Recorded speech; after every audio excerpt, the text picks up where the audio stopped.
Hello and నమస్తే everyone, నేను మీ MVN Kashyap. ఎలా ఉన్నారు? అన్షేకబుల్గా ఉన్నారా?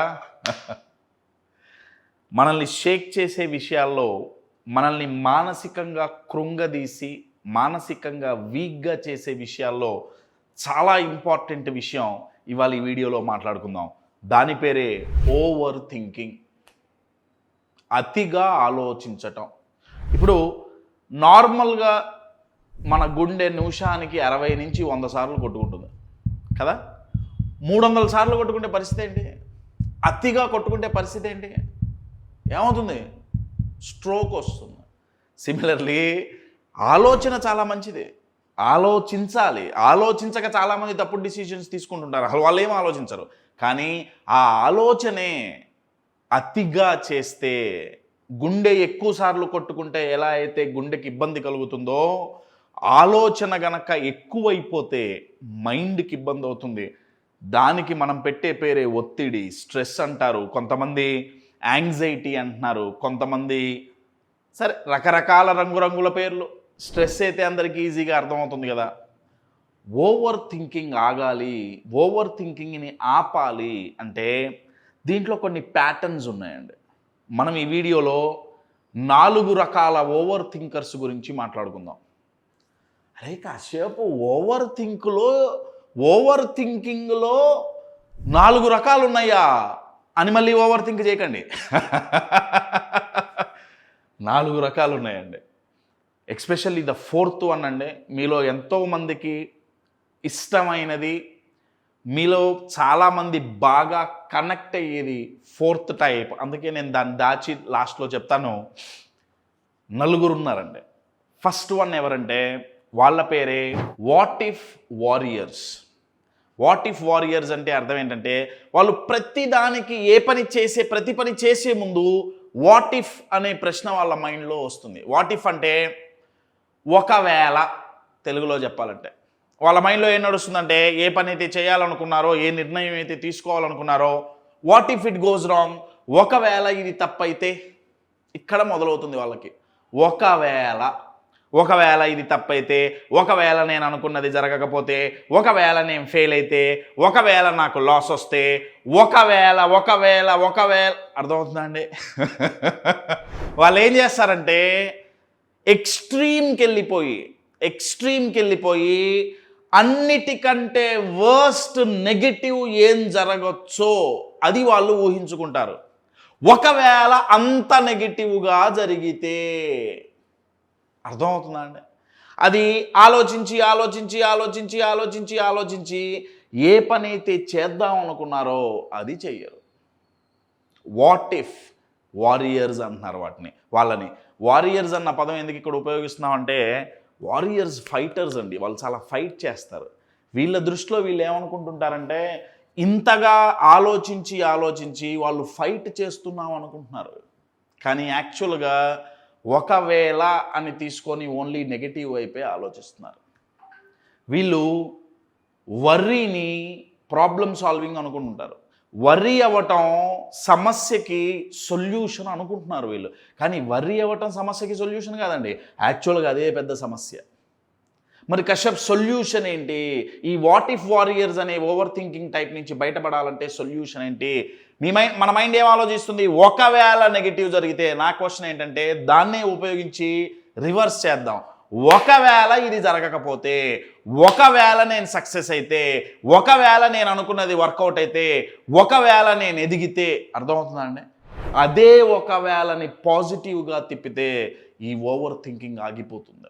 So first type what if warriors. Second type ఎవరంటే వాళ్ళని రిగ్రెటర్స్ అంటారు.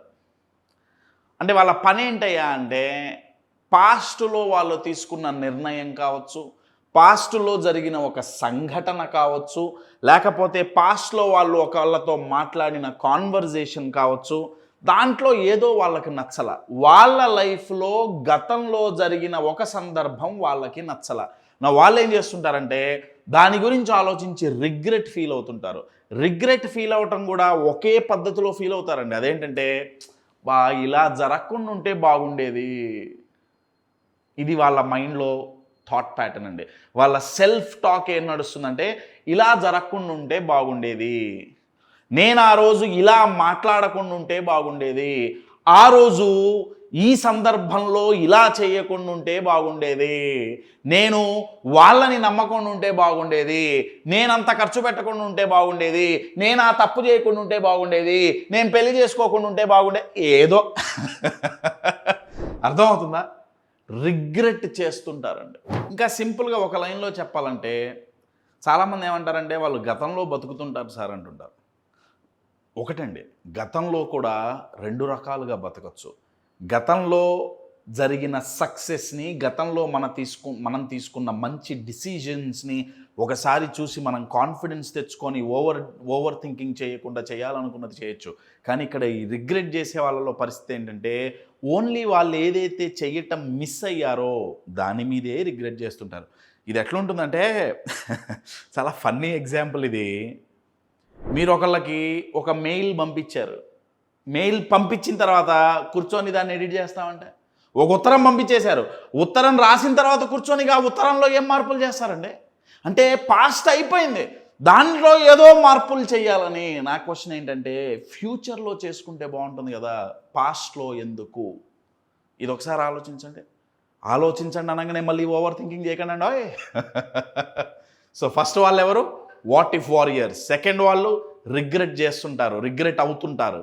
థర్డ్ వాళ్ళు, ఫోర్త్ చాలా ఫేమస్ అండి, మీలో చాలామంది కనెక్ట్ అవుతారు. అఫ్ కోర్స్ థర్డ్ కూడా తక్కువేం కాదు, వాళ్ళ పేరు ఎనలైజర్స్. వాళ్ళు ఎనాలిసిస్ చేస్తుంటారు. అయితే ఇబ్బంది ఏంటంటే అతిగా చేస్తుంటారు. వాళ్ళు ఒక నిర్ణయం తీసుకోవాలి, ఈ ఎనాలిసిస్ మొదలు పెడతారు. ఫస్ట్ ఆ టాపిక్కి సంబంధించిన 100 పుస్తకాలు చదువుతారు, మొత్తం నాలెడ్జ్ అంతా కలెక్ట్ చేస్తారు. నాలెడ్జ్ కంటే ముఖ్యంగా వీళ్ళకి బాగా ఇష్టమైంది ఏంటంటే డేటా కలెక్ట్ చేస్తారండి. గూగుల్లో ఎతుకుతారు, చాట్ జీపీటీ, ఏబిసిడి, ఈఎఫ్జిహెచ్ అన్నిట్లో డేటా కలెక్ట్ చేసి చేసి చేసి చేసి చేసి ఇవాళ ఏదో క్లారిటీ వచ్చింది, రేపటి నుంచి మొదలు పెడదాం, రేపు రాదు, మళ్ళీ రేపు పొద్దున్నే మొదలు పెట్టగానే ఏదో ఒకటి వస్తుంది, మళ్ళీ డేటా కలెక్ట్ చేస్తారు. ఇది ఎట్లుంటుందంటే ఒకడు స్విమ్మింగ్ నేర్చుకోవాలనుకున్నట్ట, ఒక వ్యక్తి స్విమ్మింగ్ నేర్చుకోవాలని చెప్పి స్విమ్మింగ్ రిలేటెడ్ ఒక 10 పుస్తకాలు చుట్టూ పెట్టుకొని రోజు ఒక్కొక్క పుస్తకం చదివి, అబ్బా స్విమ్మింగ్ సూపర్ ఉంది, ఎస్ ఇట్లా చేయాలి, చేతిని ఇట్లా అనాలి, ఈ స్ట్రోక్ ఇట్లుంటుంది, కాళ్ళు ఇట్లా అనాలి. 10 రోజులైంది, 20 రోజులైంది, 100 రోజులైంది, దానికి రిలేటెడ్ యూట్యూబ్లో వీడియోలు చూశాడు, కానీ చేయాల్సిన పని ఏంటి? స్విమ్మింగ్ పూల్లోకి వెళ్ళటం, అది మాత్రం చేయలేదు. సో ఈ ఎనలైజర్స్ పరిస్థితి ఎట్లుంటుందంటే వాళ్ళు డేటా కలెక్ట్ చేస్తారు, పుస్తకాలు చదువుతారు, దానికి రిలేటెడ్ వీడియోలు యూట్యూబ్లో చూస్తారు, అన్నీ చేస్తారు తప్ప చేయాల్సిన పని మాత్రం చెయ్యరు. అందుకే ఆ ఎనాలిసిస్ కాస్త థింకింగ్ పెరాలిసిస్ని క్రియేట్ చేస్తుంది. చేసి చేసి చేసి చేసి మైండ్ కూడా అండి దానికి రెస్ట్ అవసరం. ఓవర్ థింకింగ్ అతిపెద్ద ప్రాబ్లం. ఓవర్ థింకింగ్లో ఏంటంటే అది ఒత్తిడిని క్రియేట్ చేస్తుంది, తట్టుకోలేనంత ఒత్తిడిని క్రియేట్ చేస్తుంది. కొంతమందికి ఇదంతా నొప్పుడుతుంది, కొంతమందికి వెనక బాగా నొప్పి వచ్చేస్తుంటుంది అనమాట. కొంతమందికి తలంతా చాలా బరువుగా ఏదో ఒక 10-15 కేజీలు బరువు పెట్టినట్టు అయిపోతుంది. కొంతమందికి కళ్ళు బాగా నొప్పి పుడుతుంటాయి. ఎందుకు? ఆలోచించి ఆలోచించి ఎక్కువ ఎనాలిసిస్ చేసి. ఇది థర్డ్. మరి దీనికి సొల్యూషన్ ఏంటి? ఎనాలిసిస్ చేయకూడదా? చెయ్యాలండి. నేనేమన్నానంటే మీరు గనక ఈ ఎనాలిసిస్ పెరాలిసిస్లో చిక్కొని ఓవర్ థింకింగ్ చేస్తున్నాం అనుకుంటే మీరు ఒక్కసారి గమనించండి, ఎంత ఎనలైజ్ చేస్తున్నారు. ఒక టైం ఫ్రేమ్ కావాలండి. మీరు 1 గంట ఎనలైజ్ చేస్తున్నారా, 2 రోజుల, 3 రోజుల, 4 రోజుల, మీ ఎనాలిసిస్ టైం ఎంత? నేనేమన్నా అంటే దాంట్లో నెక్స్ట్ టైం అటువంటి పని చేసేటప్పుడు ఒక గోల్ పెట్టుకోండి, దాంట్లో ఓన్లీ 50%. అంటే అంతకుముందు ఒక దాని గురించి 3 రోజులు ఆలోచిస్తే, 3 రోజులు ఆలోచించి నిర్ణయం తీసుకుంటే నెక్స్ట్ టైం మీరు నిర్ణయం తీసుకునేటప్పుడు మీ పని ఏంటి? Immediately 50% cut down. 1.5 డేలో ఎంత అయితే అంతే చేద్దాం, అంతే. బిలీవ్ మీ అండి, అతిగా ఎనలైజ్ చేసి తీసుకునే నిర్ణయం కంటే చెయ్యాల్సినంత ఎనలైజ్ చేసి తీసుకునే నిర్ణయానికి రిజల్ట్స్ చాలా బాగుగా, చాలా పాజిటివ్గా వస్తాయి. ఎందుకంటే స్ట్రెస్ ఉండదు కాబట్టి. So first one what if warriors, second one regret చేయటం, థర్డ్ కేటగిరీ ఎవరు? ఎనలైజర్స్, బాగా ఎనాలిసిస్ చేసేవాళ్ళు. ఫోర్త్ అందరి ఫేవరెట్, వాళ్ళ పేరే పర్ఫెక్షనిస్ట్స్. వీళ్ళకన్నీ పర్ఫెక్ట్గా ఉండాలి. ఇక ఎంత పర్ఫెక్ట్గా ఉండాలంటే వాళ్ళు ఎంతో కష్టపడతారు ఒక పని చేయటానికి. ఆల్మోస్ట్ అయిపోయింది, ఆల్మోస్ట్ కాదు అయిపోయింది, పని అయిపోయి అమ్మయ్యా అనుకునే టైంకి ఇంకెక్కడో డౌట్ వస్తుంది, ఇంకొంచెం బెటర్గా చేస్తే బాగుంటుందేమో. అర్థమవుతుందా? దీనికి ఒక ఎగ్జాంపుల్ చెప్పాలంటే, ఒక శిల్పాన్ని చెక్కుతున్నారట. చెక్కుతూ కొన్ని రోజులు కొన్ని నెలలు కష్టపడి ఒక శిల్పాన్ని చెక్కారు. చెక్కిన తర్వాత అద్భుతంగా శిల్పం వచ్చింది. దూరంగా నించొని ఆ శిల్పాన్ని చూశారు, బ్రహ్మాండంగా ఉంది, చాలా ఆనందం కలిగింది. తర్వాత ఒక చిన్న డౌట్ వచ్చింది. ఇప్పుడు కొంచెం ఇక్కడ ఈ మొహంలో కొంచెం తేడా చిన్నది, ఇట్లా అంటే మంచిగా అవుతుందేమో, చిన్న ఇంప్రూవ్మెంట్ చేద్దాం అని చెప్పి చెక్కటం మొదలుపెట్టాడు. దాని తర్వాత ఇంకెక్కడో ఇంకొంచెం మంచి చేద్దాం, మొత్తం మొదటికే మోసం వచ్చింది. ఉన్న మంచిగా అత్యద్భుతమైన శిల్పం కాస్త దరిద్రంగా మారింది. పర్ఫెక్షనిస్ట్ల మెంటాలిటీ కూడా అది. ఏదో పీకేద్దాం లాగేద్దాం అనుకుంటారు, ఏం చేయరు. Sorry to use this language, ఏమీ చేయరు. అయితే ఇక్కడ గమనించాల్సింది ఏంటంటే అండి, ఎనలైజర్స్లో స్ట్రెస్ బాగా అధికంగా ఉంటుంది, లేకపోతే వాట్ ఇఫ్ వారియర్స్ వచ్చేసి బాగా వర్రీ అవుతుంటారు, రిగ్రెట్లో కూడా వర్రీ ఉంటుంది. కానీ పర్ఫెక్షన్ దాంట్లో ఇటువంటివి కనపడవు. ఎవరికైతే పర్ఫెక్షన్ మైండ్ సెట్ ఉంటుందో వాళ్ళు ఏమనుకుంటుంటారంటే, అరే నేను ఇంప్రూవ్ చేయడానికి ప్రయత్నిస్తున్నా కదా, ఇంకా బెటర్ అవుట్కమ్ ఇవ్వడానికి ప్రయత్నిస్తున్నా కదా, అంటే వాళ్ళ దృష్టిలో వాళ్ళు 100% ఇవ్వాల. యాక్చువల్గా వాళ్ళు 1000% ఇచ్చారు, కానీ వాళ్ళ దృష్టిలో మాత్రం పర్ఫెక్ట్గా లేదు. దానివల్ల వచ్చే నష్టం ఏంటంటే, వాళ్ళు మిస్ అయ్యే లాజిక్ ఏంటంటే, గ్రోత్ అనేది యాక్షన్లో ఉంటుంది, డిలేలో ఉండదు. మీరు ఏ పని అయితే చెయ్యాలో ఆ పని చేస్తే గ్రోత్ ఉంటుంది తప్ప డిలే చేస్తే గ్రోత్ ఉండదు. ఇది గుర్తుపెట్టుకోవాలండి. సో వాళ్ళు ఏం చేస్తుంటారంటే పోస్ట్ పోన్ చేస్తుంటారు, అంతా వాయిదాల పద్ధతి అన్నమాట. మళ్ళీ చేద్దాం, ఇంకొకసారి చిన్న పనులే రిపీట్ చేస్తుంటారు.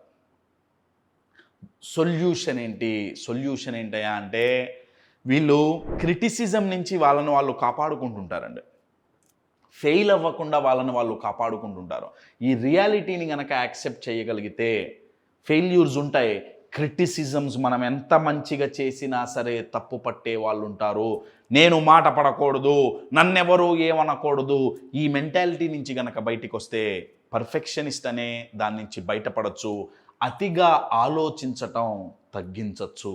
మై డియర్ ఫ్రెండ్స్, మీరు గనక ఈ 4 దేంట్లో అన్నా ఉన్నారా ఒకసారి చెక్ చేసుకోండి. So my dear friends, full stop, over థింకింగ్కి ఫుల్ స్టాప్ పెట్టాల్సిందే. లేకపోతే మీరు చేసే పనులు డిలే అయితే మీ మైండ్ మీద ఒత్తిడి పెరుగుతుంది. Stop over thinking, start doing.